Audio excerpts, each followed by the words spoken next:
The sequel to 2022's Black Phone just came out in theaters this weekend. It is rather divisive. I have a lot to say about this movie, so let's get into it.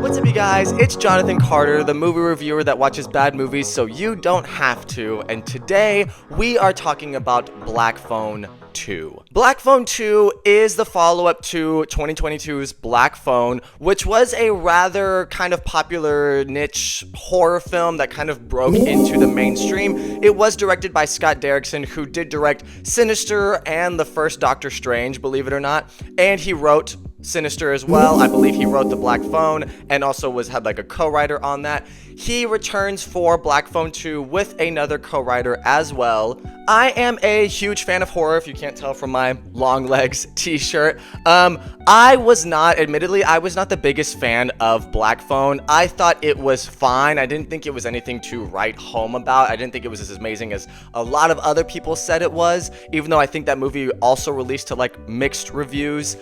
So I didn't really have Black Phone 2 high up on my list to check out this year. Didn't have the most high hopes for it, really. Then it debuted at an 82% on Rotten Tomatoes, and I thought, okay, maybe there is something here. So, before we jump into this, please be sure to like and subscribe, you guys. If you have seen Black Phone 2, put your thoughts in the comments. What did you think about it compared to the first one? Are you a fan of this franchise? Are you a fan of Scott Derrickson? Check me out on Instagram, TikTok, all that good stuff. And without further ado, let's jump into the review. Black Phone 2 picks up 4 years after the original Black Phone, and it follows the same family. You have a lot of returning actors here. Right off the bat, Black Phone 2 is really complicated to talk about. I am gonna mostly do a spoiler-free review here, but what made the original Black Phone kind of cut into the mainstream is it was this very tight, simple enough story about this killer called the Grabber, who kidnaps kids after school, throws them in a van, puts them in his basement, and kills them. Essentially, pretty morbid stuff. The twist of that movie, what made that movie interesting, was that there was this phone in the basement that, you know, if you've seen it, you know what I'm talking about with this, where the victims could talk to past victims before that had been killed, past kids that had been killed, and they help our main character Finn kill the Grabber, escape from the basement, and essentially solve this mystery of who the Grabber is and end his reign as this terrifying serial killer. With that, Finn's sister has this kind of power to dream and solve mysteries, and she also kind of locates where Finn is from her dream, and it's kind of alluded that her mother had the same power even though her mother killed herself. What makes Black Phone 2 so odd and a little complicated to talk about is there is such a far leap in logic between everything set in the original Black Phone and what is created in Black Phone 2. Let me explain. The premise of Black Phone 2 has the Grabber come back from the dead, played expertly by Ethan Hawke, by the way, in both movies here. He does turn in a very solid, unnerving, unsettling performance. It's time to find out. Black Phone 2 has the Grabber come back from the dead and essentially haunt people in their dreams. Where, side note, he can also affect the real world. So not only can he kill you in your dream, he can also kill people in the real world. Now, if you've heard of that premise before, that is because a very popular horror franchise, Nightmare on Elm Street, is that exact premise. That franchise has spanned decades. It started in the 80s, I believe, with the famous horror icon Freddy Krueger. So right there, Black Phone 2 is already ripping off a major horror franchise and deciding to make it for its sequel the staple of what the movie is about. Very odd choice.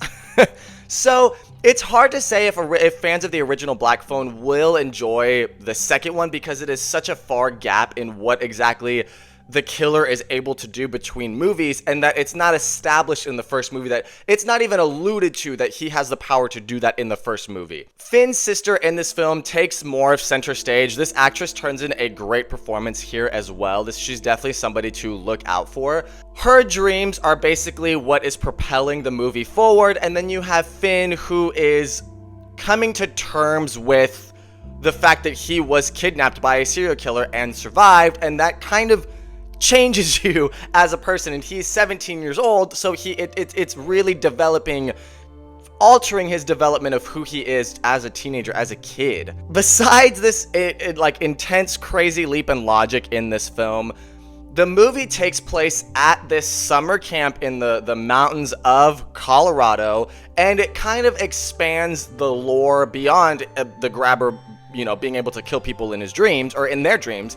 It decides to kind of add history beyond the first movie, so it goes back even further than the first movie did. So we're already also kind of overcomplicating the story a little more than it already is from the start. Essentially, the main character's dreams are leading her to this camp, this summer camp where kids were killed by the grabber before he was the grabber in the 50s. So we are like adding a lot of lore and a lot of new logic to this film, and very overcomplicating a rather simple enough story from the first movie. Also, stop me if you've heard of a killer at a summer camp killing kids and counselors. So right there, also kind of, you could say it's paying homage, but it is almost ripping off Friday the 13th, which is like the next to the biggest horror franchise of Nightmare on Elm Street, Jason Voorhees. So there's a lot happening in this movie that is not original, and I'm not really sure how nobody's kind of talking about it with this film. Another big problem I have with Black Phone 2, so Scott Derrickson, like I said at the beginning of this video, was the director of Sinister. Sinister is hands down one of my favorite horror movies of all time, and a lot of people, it was like studies done that Sinister is the scariest movie of all time. I don't know about that, but it is a very, very effective, terrifying horror film. My biggest gripe with the original Black Phone was that Scott Derrickson just used the same tropes from Sinister, and so like by that I mean what made Sinister popular, those really creepy tapes and the creepy music, that is also a part of Black Phone. He uses the same tapes in a different way, but like the same kind of grainy footage and the weird like off the wall music, and it's about kids helping somebody solve a mystery, which is also at the center of Sinister as its premise. Black Phone, the original, didn't do that as well as Sinister did. So that was already my biggest problem with Black Phone, is I was like, why is this director copying his same trope and doing it worse than he did originally in an entirely new franchise?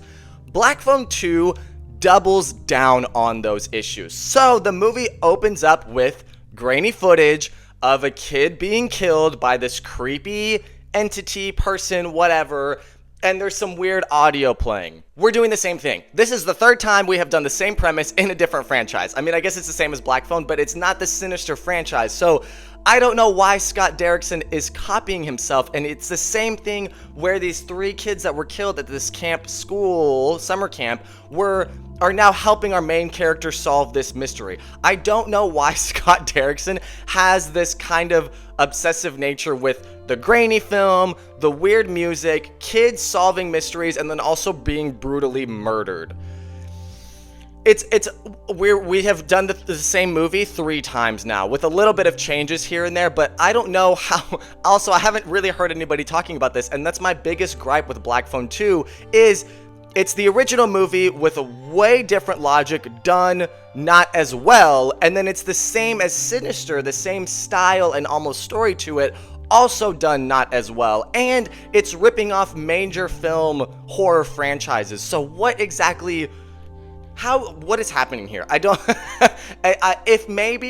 if Scott Derrickson started this kind of premise idea with Sinister and then Black Phone and then Black Phone 2, and each time tweaked it a little bit to make it better and better and better, I wouldn't have such a hard time accepting it, because I was like, okay, Scott Derrickson has a formula and he's tweaking it each time to perfect it by his 3rd try. It's the opposite. He started the best with Sinister, got worse with Black Phone, and then got worse again with Black Phone 2. So he started perfectly, semi-near perfect with Sinister, and it just got worse each time he did it. So Why? Write something new. Have a different idea for your next film. Even if it is Black Phone 3, change it up a little bit again. Stop using the same tropes and don't rip off other horror movie franchises. So, wrapping this one up with the verdict, I went a little bit of a tangent with Black Phone 2, but there are effective enough like horror moments here with the grabber haunting people in their dreams, but it's nothing new for horror. It's ripping off a lot of other horror franchises, and it's not as effective as the first Black Phone. So there's so much stacked against Black Phone 2 that it almost makes it kind of irrelevant to see. Unless, which brings me to my final point, if you are a big fan of the original Black Phone, you will enjoy Black Phone 2 enough, even though it is a very different kind of film. And all that being said, I'm going to give Black Phone 2 a 5.5 out of 10. On a see it, stream it, or skip it. Skip it unless you are a big fan of Black Phone, the original, or you're looking for something spooky to watch this Halloween season in theaters. Other than that, don't check it out. Thank you guys so much for watching my video. Please be sure to like and subscribe. Check out other videos of mine right here. Let me know your thoughts on Black Phone 2 in the comments. What did you think of my review? Do you agree? Do you disagree? Put all of that below. And as always, I will see you guys on the next one.